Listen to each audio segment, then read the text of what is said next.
Hi everyone, this is Felix, and LG sent me the G6 55 inches so I can review it. This is not a paid promotion, so all of my comments are objective. I'm not a TV expert at all.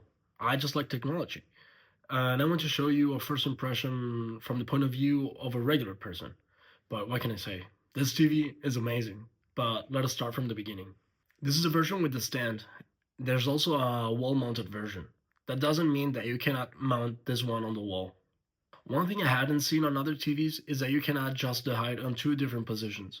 This is great if you have a soundbar and you don't want to block the lower part of the screen. In my case, I'm using the lower position. This allows me to place my Apple TV perfectly without leaving a huge gap, so everything looks fairly clean and elegant. We should forget about ultra-thin OLEDs if we want maximum brightness.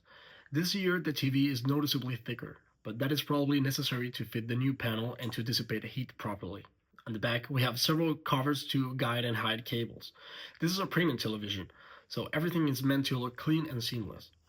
The back itself is plastic, but the base is made of a solid and heavy material that adds weight and gives it a premium feel.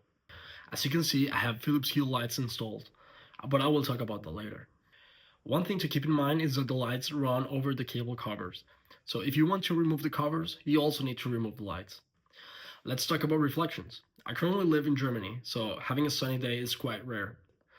However, I do have a window directly behind my couch that shines straight onto that TV. The screen is still glossy, but it has a coating that doesn't eliminate reflections 100%. That said, if we compare it to my 11 inches iPad Pro M4, the difference is very noticeable. If you look closely, the reflections have a slightly purple tint. Once you turn on the TV, reflections are completely gone. Let us compare image quality and brightness against my iPad Pro. The iPad Pro claims a maximum HDR brightness of 1600 nits, while the LG G6, according to other reviews, has reached almost 2500 nits in a 10% window.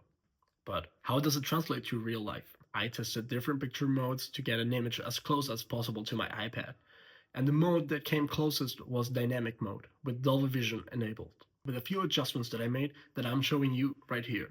Some purists will probably say, Felix, that's horrible. This is not how the director intended you to watch the content. And I know. But if you buy a TV, it is to enjoy it the way you like it.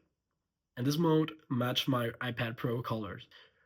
In this first comparison, we see the same scene in Dolby Vision on both the G6 and the iPad versus standard HDR, all in dynamic mode directly from my Apple TV 2022.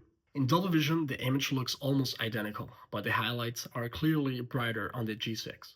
This video is in HDR, so I recommend watching it on a compatible device to appreciate the brightness differences. When looking at standard HDR in person, it feels like a mix between filmmaker mode and very bright highlights. I think it's a great option for people who don't want to be blinded by excessive brightness at night. You may notice some overexposed areas in the video, but that is due to how the camera captures the image, not how it looks in real life. Now we compare filmmaker mode in Dolby Vision against the iPad. In the video, you can see that the G6 looks dimmer, especially because the iPad tends to overexpose, but in person the G6 looks even darker, so honestly, I don't like it. The only extreme bright area in this scene when using filmmaker mode is the flame, which makes sense and feels more realistic. Because of that, it draws much more attention. In this clip, I show you how reflections behave at night, using only indirect lighting, like this Gobi lamp. For gaming, I am comparing it using my PS5 in HDR mode, duplicating the image with the PlayStation app, which also supports HDR. With real content, you only notice reflections if you actively look for them. As soon as you focus on the image, they completely disappear thanks to the brightness of the screen. I am using Game Optimizer with the following settings. Here, the G6 feels very similar to my iPad display, but with more brightness where it actually matters. Because of that, the image feels more immersive and has more depth.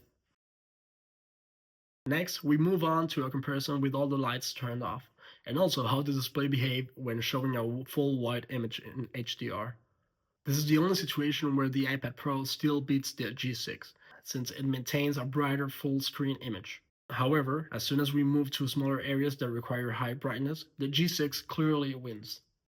In this Ratchet and Clank comparison, the difference in brightness is not huge, but you can clearly see how the G6 handles contrast much better. The image looks more punchy and deeper, while the iPad looks a bit fatter in comparison. Finally, I want to show you how the Philips Hue lights work with the native synchronization through the Hue app. It works perfectly. So far, I've had zero issues, not even in VRR mode. With my Samsung S90D, I did have problems. The lights became erratic and showing flickering.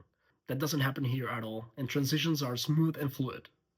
In conclusion, I couldn't be happier with the LG G6. Back in the day, I made the same comparison with the Samsung S90D against my iPad Pro, and to be honest, it needed a little bit of extra brightness to come close.